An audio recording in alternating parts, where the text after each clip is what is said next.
பல்லாயிரம் வருஷமா கூட இருந்த மாட்டை அப்படி அழிய விட்டு நம்ம வேடிக்கை பார்த்துட்டு இருந்தா நம்மளாம் ஒரு தமிழனா?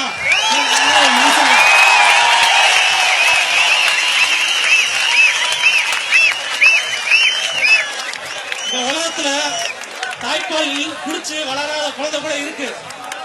பசுமாட்டு பால குடிச்சு வளராத பிள்ளை இருக்கு.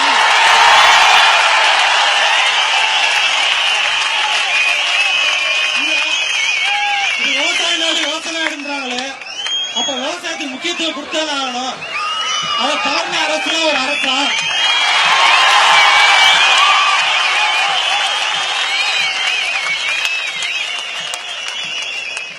விவசாயமே எப்படி பண்றாங்க?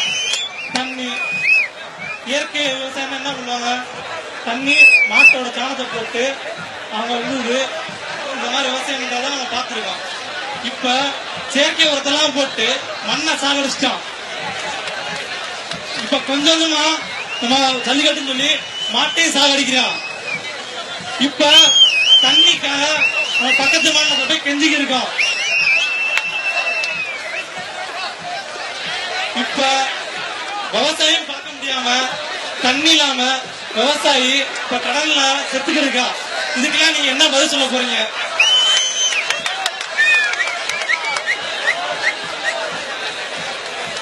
இந்த கூட்டத்தில் நிறைய போலீஸ் இருப்பாங்க. இந்த மாதிரி யூனிஃபார்ம் போட்டு இப்படி பேசணும்னு எல்லாத்துக்கும் ஆதரவு இருக்கும்.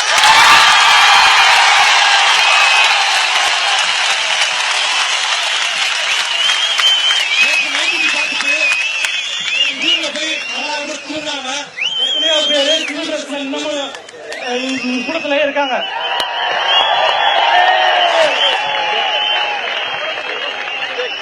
அவங்க சார்பாகவும் நான் வந்திருக்கேன்.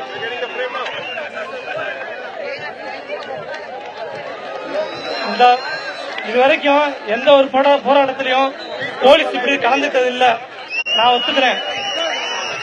ஆனா இப்ப கலந்துக்கிறேன்னா இந்த விஷயத்தோட சீரியஸ்னஸை புரிஞ்சுக்கிட்டு ஒழுங்கா இதுக்குரிய ஆக்ஷனை எடுத்தா இந்த அமைதியான போராட்டம் அமைதியாவே நடந்து அமைதியாவே முடிஞ்சிடும்.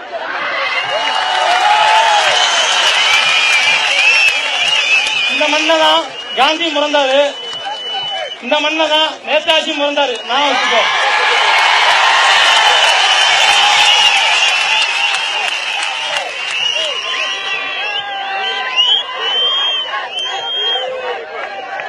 காந்தி மண்டபம் இருக்கு மதுரையில.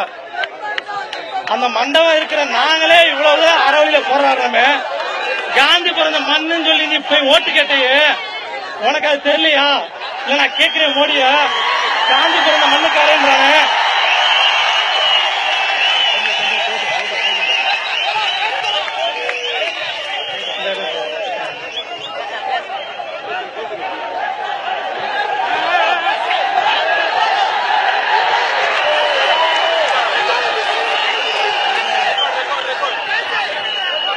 தமிழனுக்கு ஒரு கெட்ட பழக்கம் இருக்கு, முன் வச்ச கால பின் வைக்க மாட்டேன்.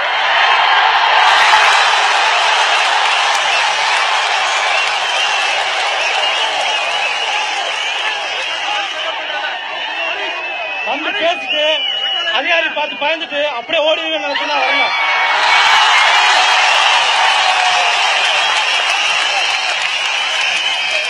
இப்ப வந்திருக்காங்கல்ல, அவங்களுக்குள்ளேயும் ஜல்லிக்கட்டு ஆதரவு இருக்கு. ஆனா அவங்க உயர் அதிகாரியோட பிரச்சனைனால இப்ப என்னையும் வந்து கூப்பிடுறாங்க.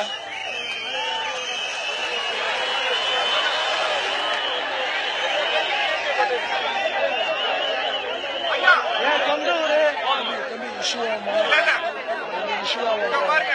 இல்ல, இன்னொரு ஒரே ஒரு விஷயம்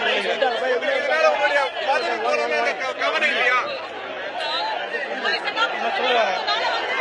என் சொந்த ஊரு முழுசா சொல்றேன், என் சொந்த ஊரு மதுரை. ஆனா அதை முழுசா என்னோட சொந்த ஊருன்னு சொல்ல முடியாது. ஏன்னா நான் ராமநாதபுரம் என் பூர்வீகம். 35 வருஷத்துக்கு முன்னாடி ஏற்பட்ட பஞ்சத்துல பஞ்சம் முளைக்க வந்தவங்க நாங்க.